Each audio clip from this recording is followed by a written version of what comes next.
Kronologi penemuan mayat istri pegawai pajak di Manokwari, disembunyikan di septic tank rumah kosong. Gembul alias Yahya Himawan, terduga pelaku perampokan disertai pembunuhan terhadap AGT 38 tahun, istri pejabat kantor pelayanan pajak di Manokwari, Papua Barat, kini sudah diamankan. Peristiwa itu terungkap setelah suaminya melaporkan orang yang hilang ke Polresta pada Senin, 10 November 2025. Dengan berbekal foto jejak bercak darah dan foto korban, akhirnya pihak kepolisian melakukan pencarian sejak Senin siang. Upaya pencarian terhadap korban membuahkan hasil setelah polisi mengerahkan anjing pelacak di kawasan perumahan Reremi Puncak Distrik Manokwari Barat, Selasa, 11 November 2025. Korban ditemukan di septic tank dalam keadaan tubuhnya tidak utuh, kata Kapolresta Manokwari, Kombes Ongki Isgunawan.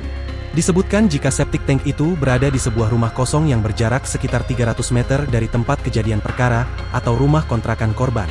Setelah jenazah ditemukan, petugas melakukan penggalian septic tank kemudian mengeluarkan korban dari dalam, tubuh korban pun dibawa ke RSUD Manokwari. Korban dibawa ke Rumah Sakit Manokwari untuk diotopsi, hasilnya nanti kami sampaikan, ucap Kapolresta. Diketahui, terduga pelaku merupakan warga Ponorogo, Jawa Timur, ia ditangkap di Kampung Ingramui.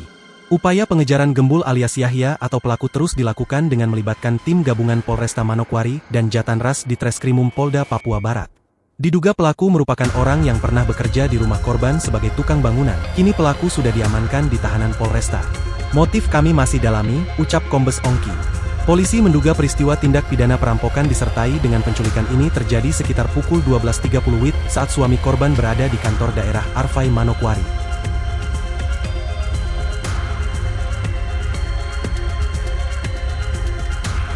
Download Tribun X sekarang. Menghadirkan lokal menjadi Indonesia.